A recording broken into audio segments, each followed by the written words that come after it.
Well, good morning, everyone, and welcome back. I'm Dr. Lisa Morris-Hibbler, Director of the Youth Development and Social Innovation Department for the City of Las Vegas. It is a pleasure being here today and having the opportunity to introduce our next segment.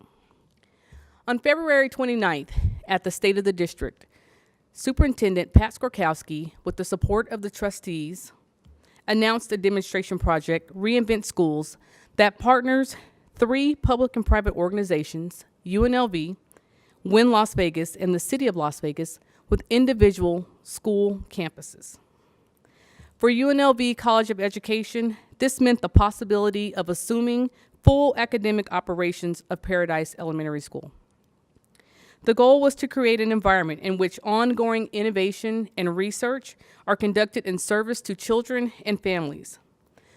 Over time, the environment of Paradise Elementary will be shaped to operate in ways similar to a research teaching hospital, such as MD Anderson in Houston and Johns Hopkins in Philadelphia. This approach was common among urban medical schools in the late 20th century and has resulted in literally dozens of facilities across the country.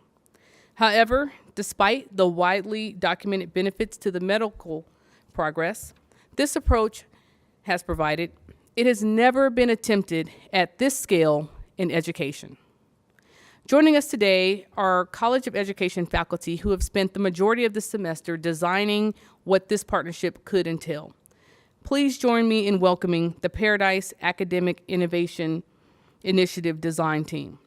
With us today, Dr. Joe Morgan, Assistant Professor in Educational and Clinical Studies, Dr. Dana Bickmore, Associate Professor in Educational Psychology in Higher Education, Dr. Scott Lowe, Associate Professor in Educational Psychology in Higher Education, who was not able to join us this morning, Dr. Sharolyn Pollard-Durodola, Professor in Educational and Clinical Studies, and Dr. David Vallet, Assistant Professor in Teaching and Learning, who also could not join us this morning. This discussion will be moderated by Mr. J.C. Davis, Communication and Outreach Advisor. Please tweet your questions for this panel to @UNLVCOE using the hashtag UNLVEdSummit. Please welcome everyone to the stage. Thank you.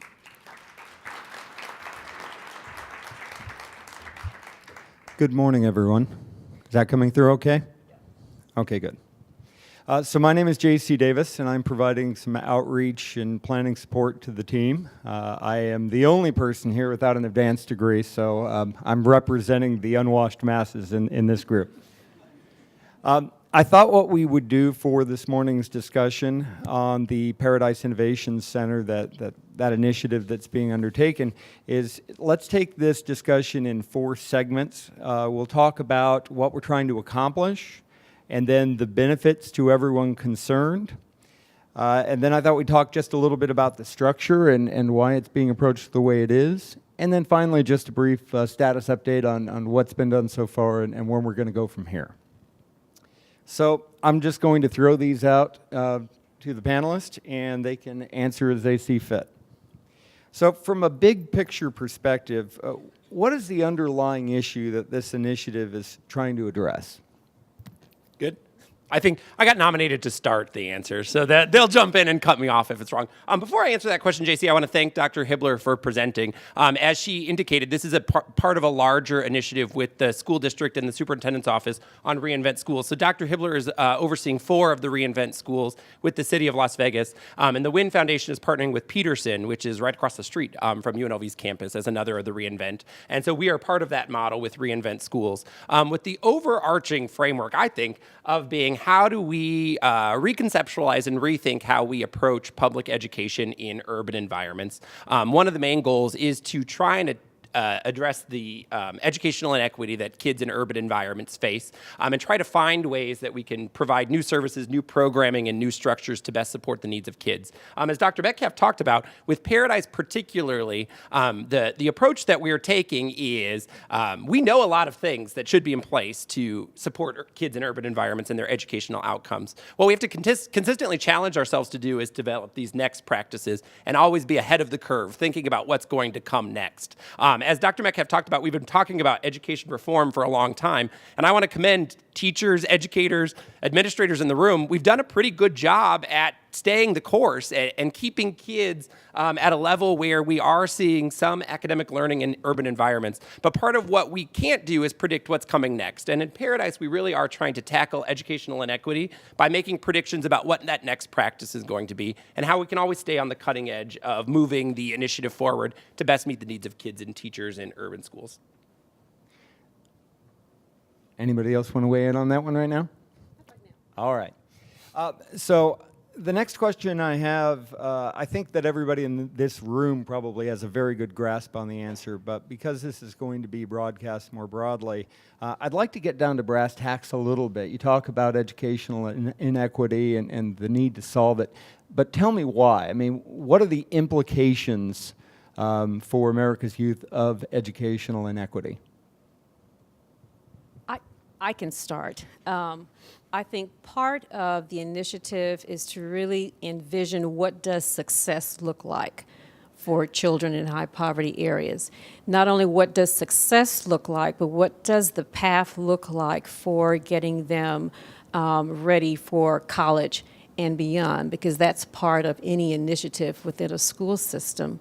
But I think, as Dean Metcalf kind of summarized, we know, we have some idea of what research says is, a best practice, but it really hasn't worked across time. And so we're trying to enter this collaboration with an open mind in terms of how these variables that contribute to best practice, how they play out in the end. Now, UNLV, as we know, is partnering with the Paradise Elementary School on this. What makes Paradise such a good fit for this initiative? Paradise is, every school is unique. So I think we have to understand that there are unique features to every school because of the demographics, because of the people that are there. But Paradise represents what we may be looking at more and more in urban areas. It's the demographics are such it has a high turnover rate for students, and luckily we haven't had a high turnover rate of teachers recently, but it represents what urban education looks like now and maybe looks like even more so in the future.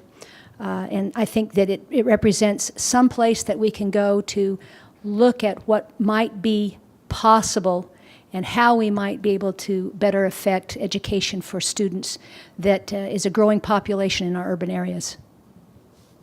Yeah, and I think in addition to that, and because we really view it as a microcosm of what we're seeing in the rest of the world. And it's a natural evolution, we think, in our partnership with Paradise.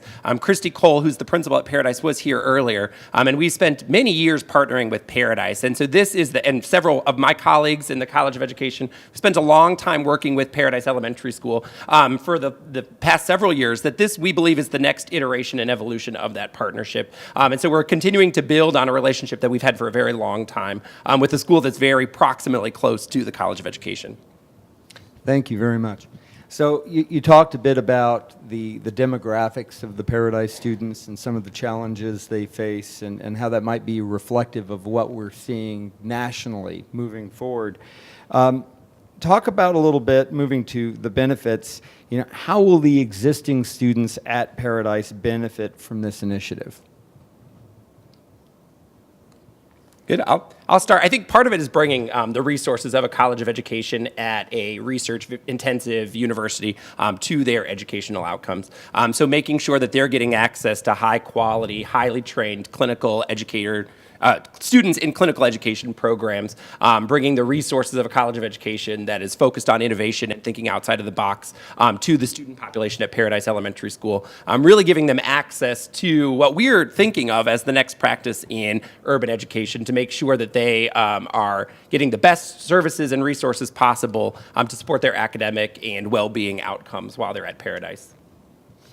I think that the College of Education, with the student population that we have and in working with next generation teachers, we have the possibility of having a much lower teacher-student ratio with the idea that we can bring these kinds of resources in students who are ready to learn, not only for our students in the classroom, but also our pre-service teachers, pre-service administrators, all can add human resources that would not be available other than in this partnership with the university. And I think Christy shared on the tours last spring that the students, I mean, it's right on UNLV's campus, and students at Paradise think it's a foreign world, the university is, and it's right across the sidewalk from them. And so hopefully being able to break down those barriers for kids at Paradise to see what it is to be a student at a university, to partner with a university, and give them access to the resources that UNLV has to bring as well. But I think in addition to that, because of the large percentage of English language learners that are on the campus and the number of faculty in the College of Education who are involved in research related to improving instruction for English language learners, that this is another opportunity in which they will benefit from, findings that come from our practice, but because of the knowledge base that we have around this large group of people, children, I think that would be beneficial for them also.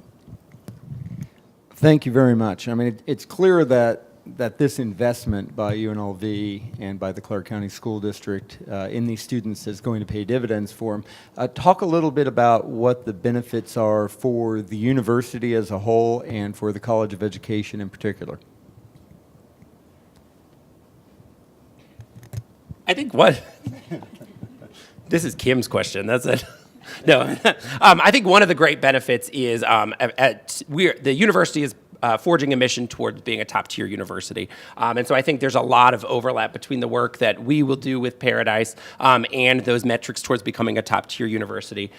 Just 2 weeks ago, we were contacted by AACTE to come feature the partnerships that we have as a College of Education with the school district, which I think I could speak on behalf of my colleagues that we value so highly. Our close relationship with the Clark County School District, it's quite rare to be able to work that closely with leaders in the local school district, and we just are able to continue that through the Paradise Initiative. So the opportunities for external funding to fund projects that are at Paradise Elementary School really promote high-quality clinical experiences for our students and really work towards that mission of being a top-tier university while also working to find those next practices for kids in urban environments. You know, I think it provides tremendous research options for the university. We're talking about real kids, we're talking about real teachers. We're in the partnership that we can talk back and forth, so it's not the university doing things to the school, but it's the school and the university working together to try to find these next practices. And so it offers for research and for the future these ideas that we hope will permeate across the country about how we can improve education through this partnership research. So we'll be looking at unique ways of engaging in research that involves the partnership and the people that are that we are actually working with. So I think that offers a really an interesting way to move forward with research in a Research One institution. And to add to that, I think to emphasize that this is a collaborative effort is really important. So this is not generating top-down ideas in terms of what works. So we will be collaborating actually with the principal, administrator, and teachers there as we're seeking solutions about moving the instruction forward in terms of quality. And I do want to add the notion of parents. We have the option, because we are so close and we have so many resources, that we can involve parents as well in all of this. And so I think it provides, I mean, we're local. People can walk to the university. We can provide services and research and support to families that would not be available for research on our part, but also for those families as well. You know, when I first learned about this project, the benefits to the students, and the benefits to the UNLV College of Education staff and students, and to the university as a whole, was something that had me excited. But that level of excitement really paled in comparison to what I thought of as the big picture implications for the educational institution as a whole. I mean, everybody in this room, you're not in it for the glory or the money. You're in here because you want to make a difference. You want to make the world a better place. And the thing that struck me most about this initiative is the degree to which you will be able to potentially influence how underserved populations of our country are educated. So talk a little bit about what's the big picture look like, and what is your best case in terms of how these practices that are developed are adopted. I think the keynote message was timely as we think about Paradise Elementary School, because I liked that message of it's only a limitation until you look at it from a different perspective. One main thing that we as a design team have stood by, and Kim has stood by us in this, is the planning process, is that we want to do this work at a real live public elementary school that's governed by public elementary school policies, that works within a local school district. Because part of what we think is that if we find next practice that works really, really well, if we're working in a clinical laboratory school setting only, the generalization of those practices is not, we can't really say, oh, here, public school, take this on, because it's completely artificial in its nature. And so part of what we've done, I think, is what the keynote presentation really talked about, is saying, let's take something that may seem a limitation and look at it from a different perspective and say, all right, let's work within a public school setting and really be able to find out how can we do research and innovation that pushes us to that next level of practice for the outcomes of all kids. And so that's what excites me most about this initiative, is this idea that we really are working in a real life public school with real life teachers, a real life principal, real life kids, and figuring out how can we do things to the best of our ability, and then I'll never stop. Say, we've reached that pinnacle, now let's reach the next pinnacle, because as the world is consistently changing, and once we find the answer, the world is different, and we've got to find a new answer to that problem. And so I think that's the big picture excitement of the initiative. Yeah, I think that, you know, if you can't get excited about this idea of a continuous innovation loop, it's difficult to imagine what's gonna get you fired up as an educator. So this initiative structurally is different than magnet schools and other kinds of efforts that have been tried. Talk a little bit about some of the differences between this and approaches that have been tried before.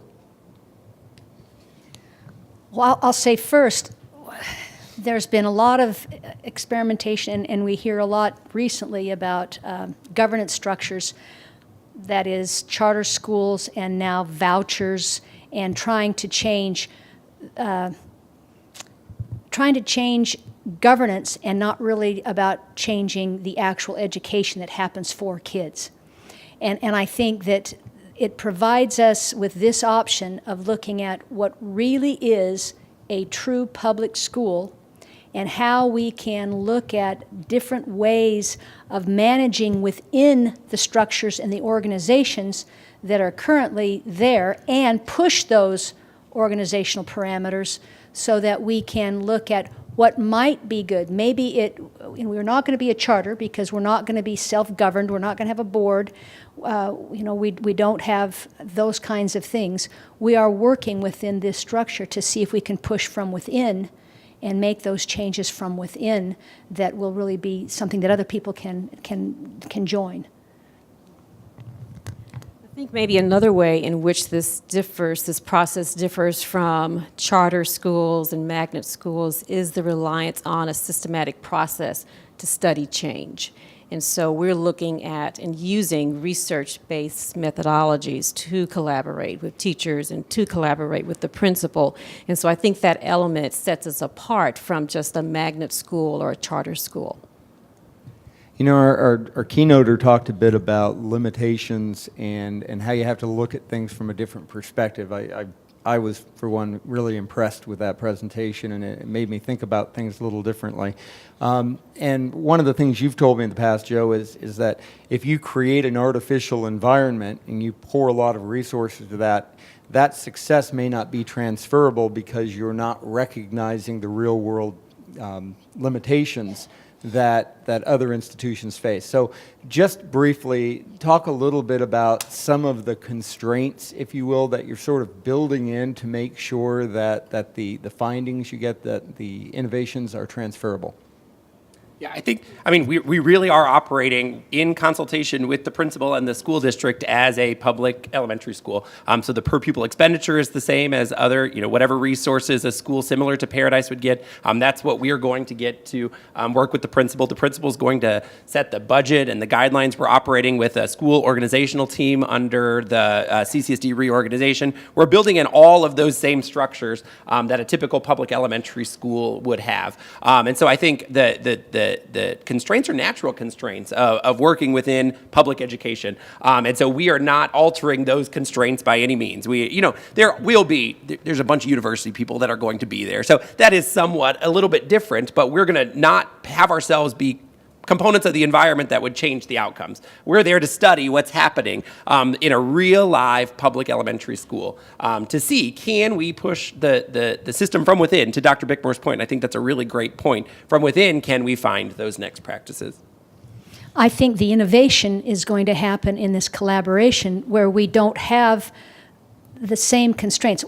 We believe that the university can bring new ideas. We can say, these are possibilities.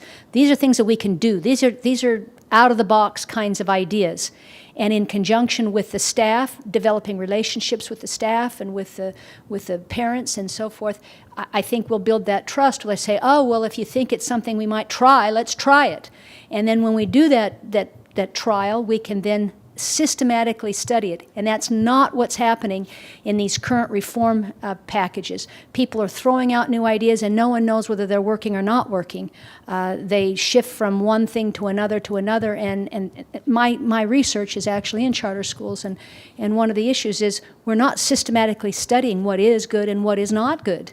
It's throwing out these ideas, and if they don't work in 2 weeks, we change them.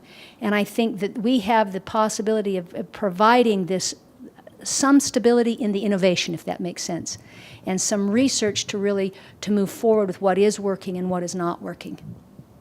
And to add to that, I think the process that we're using also gives teachers and administrators a voice in the process, and that is often lacking in charter schools and magnet school settings. But that's an important element within the work that we've already started by speaking to the administrator in terms of what do you see as your limitations? What do you see as some of the constraints and obstacles that you focus on? And these are systemic things that you would find in any school system. For example, the schedule, students moving in and out of the community. How do you deal with that in terms of providing some type of constancy in their education? So I think, including the voice of teachers and administrators sets our process apart from other processes like in magnet schools and charter schools.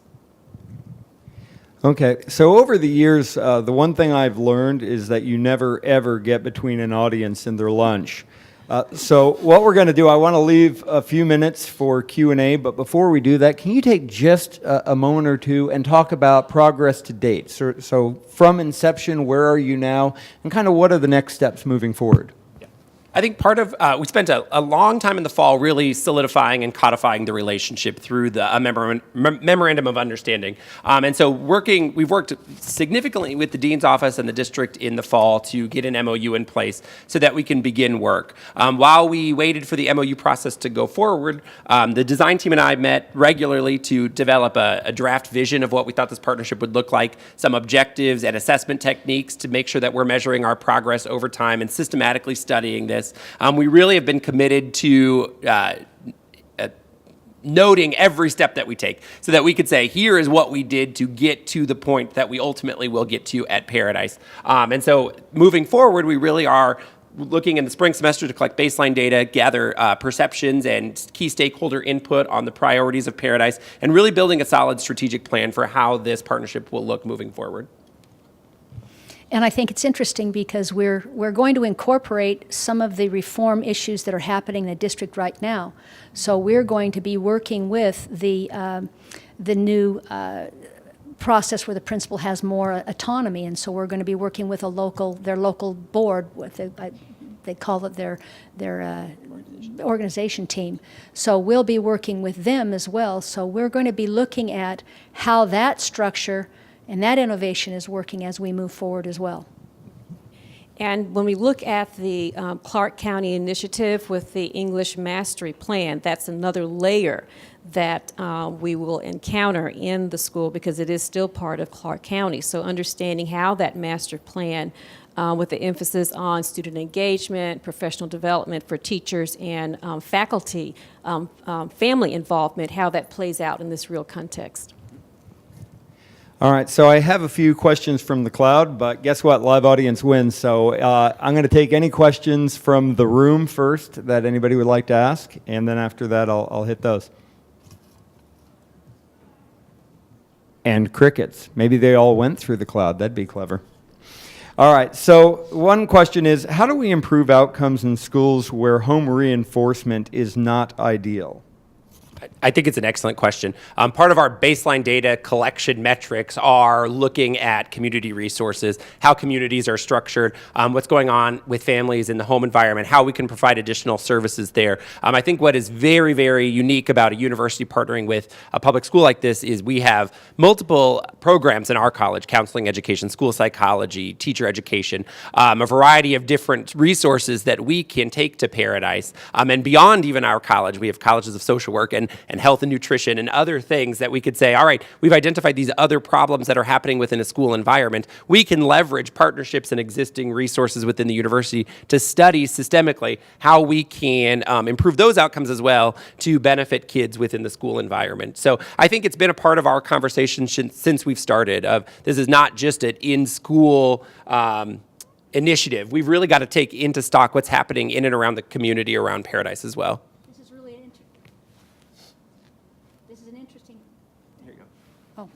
I guess I died. It's interesting because this is a neighborhood school. So we are taking the children from families in the neighborhood. It's not a magnet school, it's not a charter school where they're coming from wherever. This is a neighborhood, and we think that we can, as part of our research and innovation, is work with the neighborhood. We have moved away, and now we're starting to think about that again. We need to include the neighborhood, the families, the community in our process with the school, and that's going to happen because we do have resources, but we also can help guide that. So it's important to study that as a neighborhood school. Now, I'm a journalism major, but I'm probably going to butcher this word anyway. So what unique skills should an educator at Paradise have outside of pedagogical content knowledge?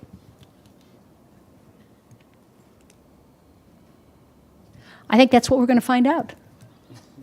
I think that we know what good practice looks like. We know how to prepare teachers for what we think is best practices, but we're going to be able to say, hey, these are unique features of teachers and administrators that might work in this context.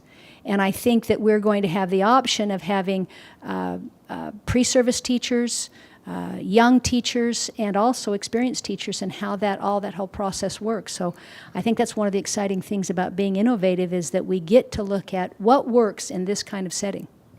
And that's a very interesting question, and I think purposefully we are trying not to answer that type of question right now, because one concern that we've had is that we don't want to enter in with a certain paradigm, with a certain perspective of what we think the school will need. We know what research tells us in general about the factors that impact student learning, but how those factors play out in this particular school, we're kind of keeping an open mind, and so we're not really answering those kinds of questions yet. Well, with that, I would like to thank the audience very much for your attention, and to the panelists for your insights. I appreciate it very much. And is anybody speaking before we go to lunch? Okay, so you get to have lunch in 20 minutes. Kidding with you.